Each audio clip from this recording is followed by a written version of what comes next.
क्या आपने देश के प्रधानमंत्री नरेंद्र मोदी को नहीं देखा? कुछ भी कहिए साहब, आप मानो ना मानो, ये राजनीतिक विषय नहीं है, ये भाव का विषय है, ये भक्ति का विषय है, ये आस्था का विषय है, ये श्रद्धा का विषय है।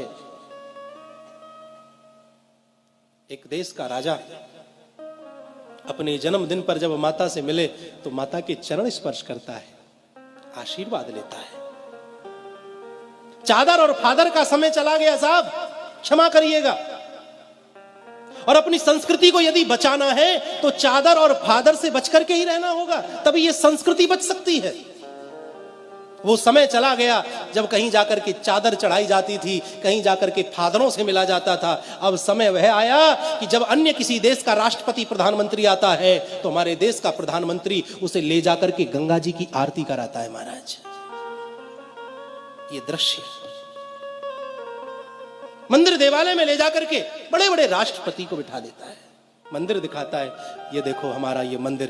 ताजमहल दिखाने वाला समय चला गया साहब। इस देश की संस्कृति को मजबूत किया जा रहा है और फिर भी हिंदू ना समझे तो फिर समझ नहीं सकता। वो संवैधानिक दायरे में है, वह आपको स्पष्ट रूप से नहीं कह सकता, वह आपको झलकियां दिखाता है। जब वह पशुपतिनाथ में जाकर के 8-8, 10-10 घंटे बैठ करके ध्यान लगाए और जब बाहर निकले मस्तक पर त्रिपुंड हो, गले में रुद्राक्षों की माला पड़ी हो, तो वह संकेत देता है, देखो मैं राजा बन गया हूं लेकिन अपने सनातन धर्म को मैं भूला नहीं।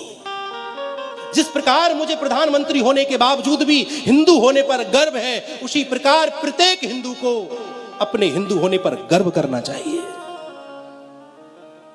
जब केदारनाथ में हमारे देश का राजा जाए और वहां ध्यान मुद्रा में बैठे और जब वहां से निकले भगवा वस्त्रों में, मस्तक पर विद्यमान त्रिपुंड, गले में पड़ी हुई रुद्राक्ष की मालाएं, वो चाल, वो शान, वो आंखों में तेज, अगर इस तेज को देख करके भी हिंदू ना समझे तो मैं समझता हूं कि फिर हिंदू समझ भी नहीं सकता है। अपने पतन का कारण आप और हम खुद हैं। हमने मस्तक पर चंदन छोड़ दिया, हमने चोटी रखानी छोड़ दी, हमने गले कांधे पर जनेऊ धारण करना छोड़ दिया, जिह्वा से हमारे मंत्र गायब हो गए। अपने पतन का मुख्य कारण तो हिंदू है। कितने आताताई हुए महाराज, बड़े बड़े राक्षस इस पृथ्वी पर जन्मे, वह सत्य सनातन धर्म को नष्ट नहीं कर सके। ये तो किस खेत की मूली है महाराज, मूली तो बहुत बड़ी होती है, ये तो हमारे लिए मामूली है। बशर्त यह है कि हिंदू को एक होना चाहिए, एक होना आना चाहिए।